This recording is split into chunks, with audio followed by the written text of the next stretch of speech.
지난번 대통령 선거에서 댓글을 조작하고 여론을 심각하게 왜곡했다는 혐의를 받아오던 김경수 경남지사가 대법원에서 2년 징역형이 확정 판결됐습니다. 문재인 정권 이제 임기를 10개월도 남겨놓지 못한 시점에서 문재인 정권은 심각한 정통성의 도덕성 타격을 면치 못하게 됐습니다.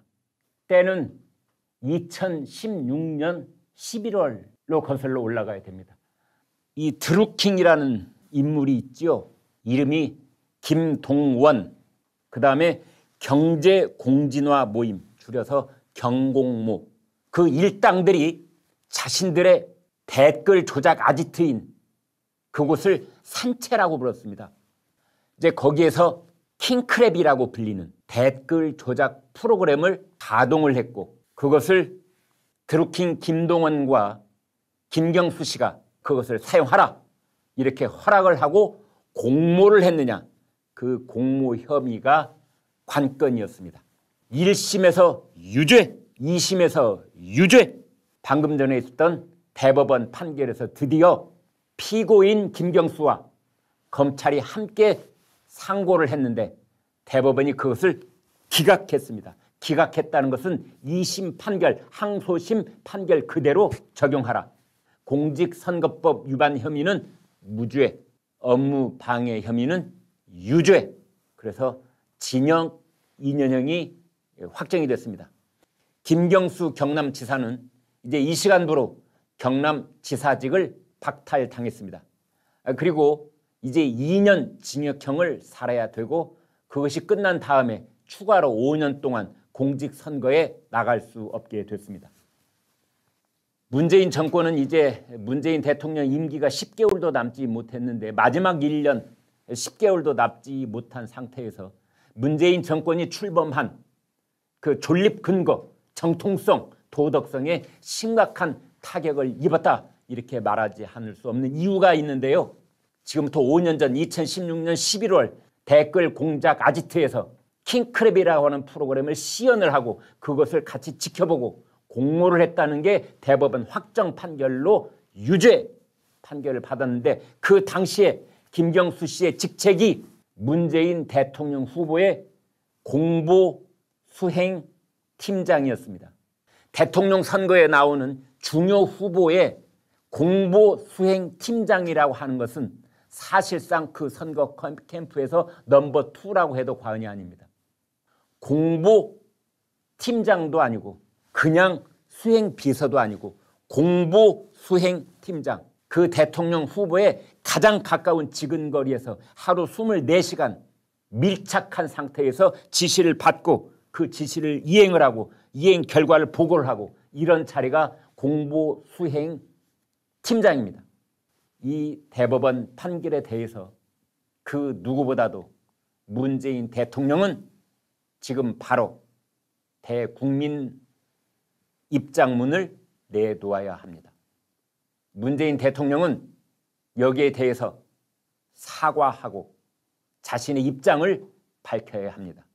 당시에 2016년 11월 자신의 오른팔이나 다름없었던 김경수 공보수행팀장이 선거를 부정하게 치를 목적으로 여론을 왜곡했다는 혐의가 대법원에 의해서 최종적으로 유죄 판결을 받았기 때문에 이 판결에 대해서 문재인 대통령은 결코 자유스러울 수 없기 때문입니다. 유죄 판결 나올 가능성이 높다고 아마 청와대도 판단을 하고 있었을 것으로 짐작을 해볼 수 있겠습니다만, 대통령의 입장이 국민들 앞에 반드시 밝혀져야 될 것이라고 생각을 합니다. 그런데 정치적으로 봤을 때 김경수 씨에게 늘 따라다니는 이름은 노무현의 마지막 비서관입니다. 노무현 정부 때 김경수 씨는 청와대에 입성을 합니다. 그래서 행정관, 그 다음에 비서관, 그 다음에 노무현 대통령이 수행비서를 했습니다. 대통령이 수행비서로 데리고 다니는 사람은 보통 사람이 아니라고 봐야 됩니다. 흔히 그런 말 하지 않습니까? 권력을, 순위를 어떻게 매겨야 되느냐, 그것은 대통령과의 거리가 얼마나 가깝느냐, 이것이 권력 서열과 비슷하다, 이런 얘기를 하는데요. 수행 비서라고 하는 것은 문고리 권력 중에서도 문고리 권력인 것입니다. 그런데 김경수 수행 비서는 노무현 대통령이 퇴임한 이후에 봉하마을까지 따라가서 노무현 대통령이 부엉이 바위에서 뛰어내리던 그날까지 노무현 전 대통령의 바로 곁에서 봉하마을에서 같이 일했던 사람입니다. 방금 노무현 대통령께서 바위에서 뛰어내리셔서 병원으로 이송되셨습니다 라는 메시지를 문재인 대통령에게, 문재인 전 비서실장에게 처음으로 전달해 준 사람도 바로 김경수 수행비서였습니다. 노무현의 마지막 비서관 김경수, 그 사람도 이제 중앙 정치 무대에서 사라지게 됐다, 이렇게 말씀드릴 수가 있겠습니다. 김경수 만약 무죄의 취지로 파기환송이 된다면 바로 대선 출마를 선언할 수 있을까, 그 가능성을 점치는 사람들도 있었고, 이번이 아니더라도 차차기 대통령 선거에서는 유력한 후보가 될 것이다, 이렇게 점치는 정치평론가들이 대부분이었습니다. 그런데 방금 전 대법원이 댓글 조작 공모 혐의를 유죄로 확정 판결, 징역 2년 이렇게 선고를 내림에 따라서 이제 김경수 전 경남지사는 이른바 친문 진영에서 생각하는 선택지로서의 그 역할과 기능을 완전히 잃어버리게 됐습니다.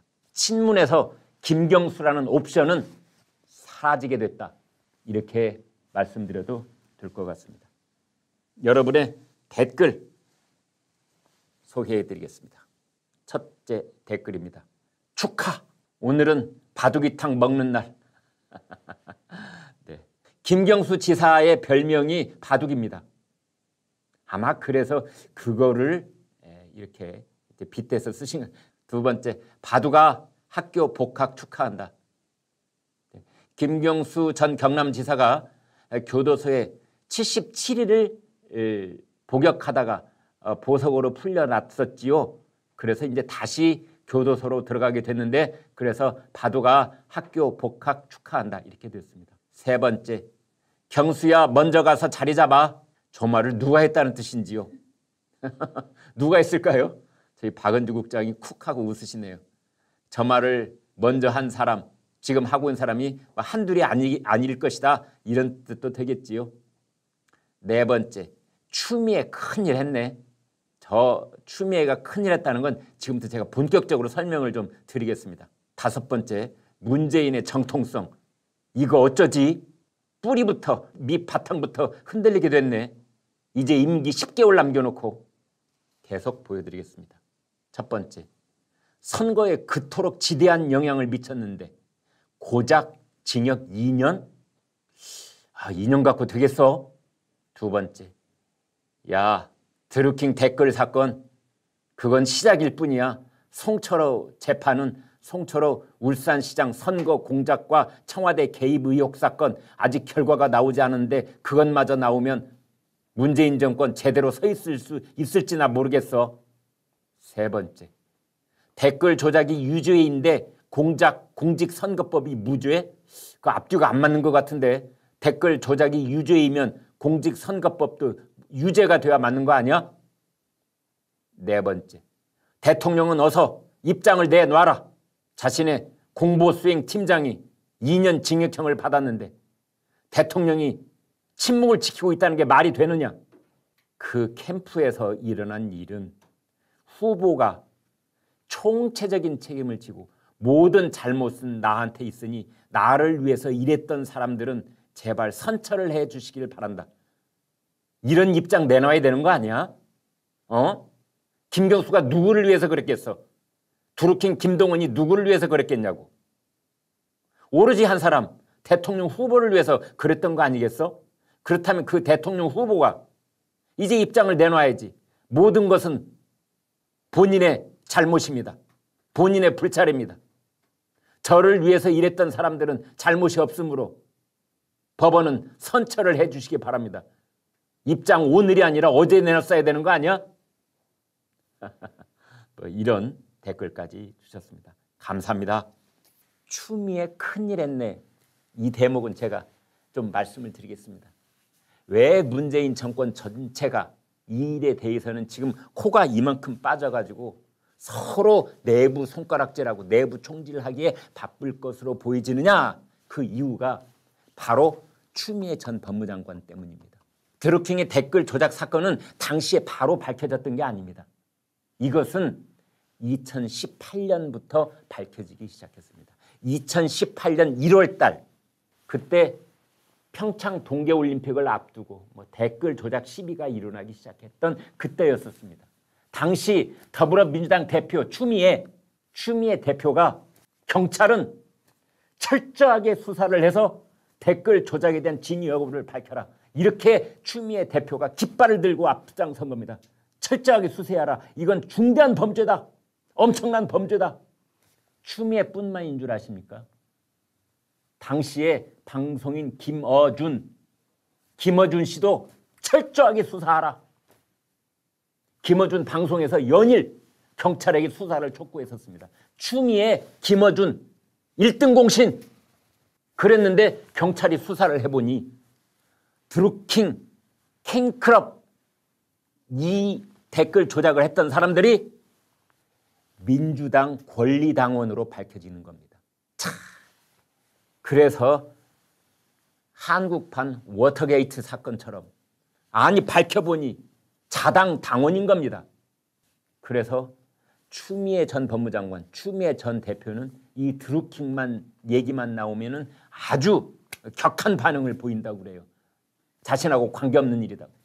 궁금합니다. 문재인 대통령도 국민들께 입장을 내놓아야 하고 추미애 전 법무장관도 자신이 당 대표 시절에 경찰의 철저한 수사를 촉구했던 장본인이니만큼 추미애 전 법무장관도 이번 대법원 확정 판결에 대해서 입장을 내놓아야 할 것으로 믿습니다. 아울러 방송인 김어준 씨도 여기에 대한 본인의 입장을 내놓아야 될 것으로 생각합니다. 댓글 좀 계속 말씀드리겠습니다. 어머나 매가 개를 잡았네. 아니 매가 꽁 잡으러 갔다며. 언제 개를 잡았어? 자기가 매고 윤석열 후보가 꽁이라며. 그래서 매가 지금 꽁 잡으러 갔다며. 알고 보니까 꽁 잡기는커녕 개를 잡았네 그래야. 바둑이를 잡았네. 두 번째, 어준아 땡큐 샴페인 보낼게. 김어준 씨가 경찰의 수사를 촉구해서 경찰이 아뜨거라 수사를 진행한 바람에. 그런데요 사실은 그 당시로 다시 시계바늘을 돌려보면 경찰이 수사를 정말 문그적 수사를 하는 건지 안 하는 건지 그렇게 문그적대면서 시간을 많이 보냈습니다. 그 부분도 할 얘기가 무척 많은데요. 다음 기회에 또 해드리겠습니다. 처음부터 경찰이 발벗고 나서 수사에 뛰어들었던 건 아닙니다. 아니 수사를 해보니까 민주당 권리당원 일세 그리야. 이때부터 경찰이 문그적거리기 시작한 겁니다. 어찌되었건 김어준, 어준씨 고마워 땡큐 샴페인 보낼게. 세 번째, 개털 뜻대로 개털 뜻대로 됐네. 개털 됐네. 범털이냐 개털이냐 개털 뜻대로 됐네. 네 번째, 아이고야 추미애 업적 중 최고야 최고. 엄중한 범죄이므로 경찰이 한시바빛 수사에 나서야 된다고 했던 추미애 더불어민주당 대표의 업적 중에 최고다. 다섯 번째, 추미애 알고 봤더니 애국지사네. 추미애 애국지사요. 네, 댓글 감사합니다. 네, 여러분 오늘 방송 어떻게 보셨습니까? 구독, 좋아요, 공유 눌러주셔서 여러분의 마음을 보여주십시오. 여러분의 마음을 보는 순간 저희는 엄청난 힘을 얻습니다. 고맙습니다.